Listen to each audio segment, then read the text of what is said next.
Hi folks, Barry, Grez Guitars. I want to talk to you today a little bit about how I see the evolution of the guitar in the 20th century.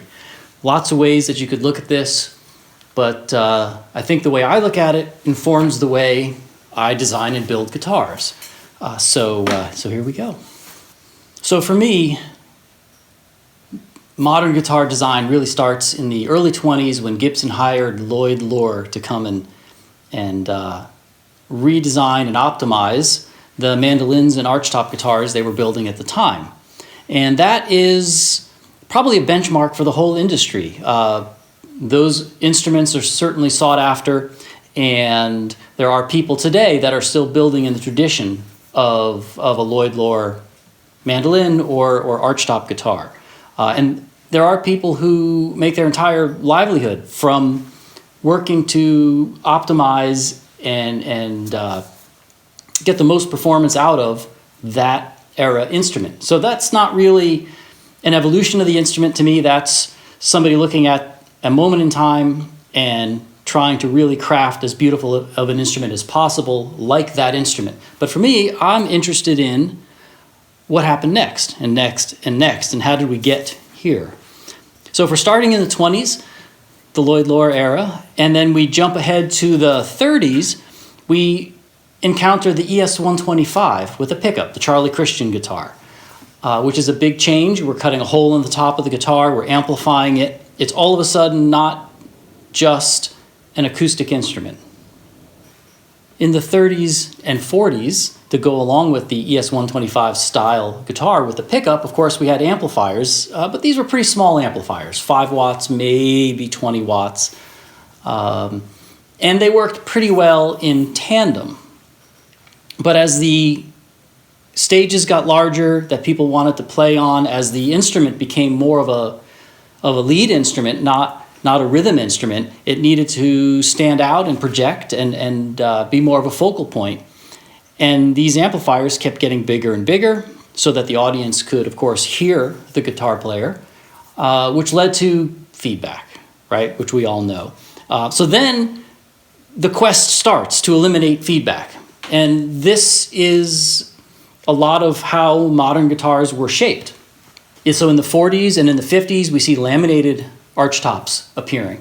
And we know that these laminated archtops provide two benefits to the manufacturer. They're less expensive to manufacture, and they are a little less lively acoustically, so they don't feed back as readily.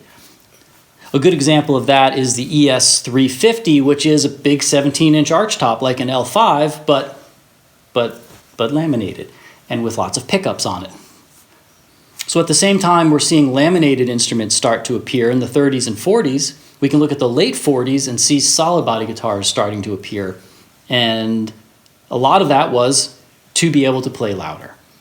Paul Bigsby being the most notable in the late 40s, but by the early 50s we had the Les Paul, we had Fender and Telecasters, and by the late 50s we had a 335, which has taken the big laminated archtop and thinned the body and added a center block. And all of this is to make the guitar less feedback prone. By the 60s, we have amplifiers that are approaching 100 watts. And oftentimes still that's the primary way the audience is hearing the guitar. It's not mic'd through the PA system. It's still a big amp on stage. And with a 100-watt amp, you need a guitar that is very feedback resistant. So we have the thin line with a center block, a 335. We have solid bodies, Les Pauls and things of the sort. We have Gretsches, the 6120 with the trestle bracing. So we're taking the laminated archtop, maybe ES-350-ish with a slightly thinner body. So it resonates a bit less in the low end. We're putting giant braces that couple the top to the back to dampen the vibrations even further so we can get loud and sound more detailed and articulate. So all of this evolution of the guitar, from the optimized hand-carved instrument through laminated plates to thinner bodies to center blocks and solid bodies, is all about controlling feedback so that you can be heard in the audience. But now, in 2021, it's not uncommon to tour with a 22-watt amp or a 5-watt champ and put a mic in front of it and come out the PA and you're golden. So you don't have to have an enormous stage volume. And if you don't have an enormous stage volume, you can actually back up a little bit in the evolution of the guitar and put a little life back in it. You don't have to pull out all the stops to deaden the instrument to make it feedback proof. You can put some life back into it. And that is where I see Grez Guitars fitting into the puzzle. So if we start with that Lloyd Loar L5 as the most acoustic and resonant version, through a 335, what we know is a semi-hollow body, and then so let's say the Les Paul is a solid body. And if you look at that on a continuum, we have the archtop and the solid body.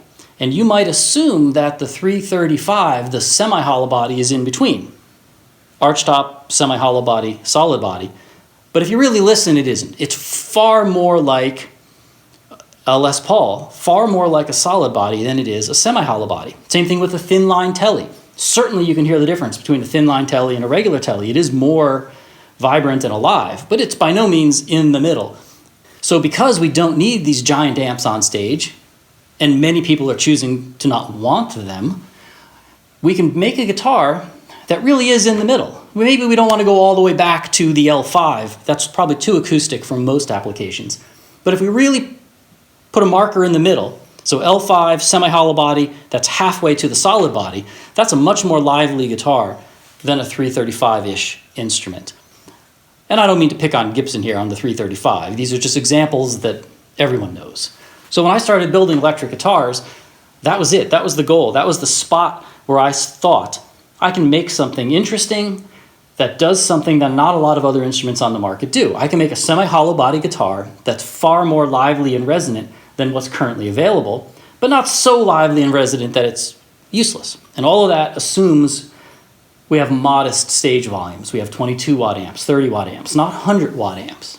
And that's where Grez Guitars really focuses, is creating acoustically lively instruments that work well because we don't have crazy high stage volumes.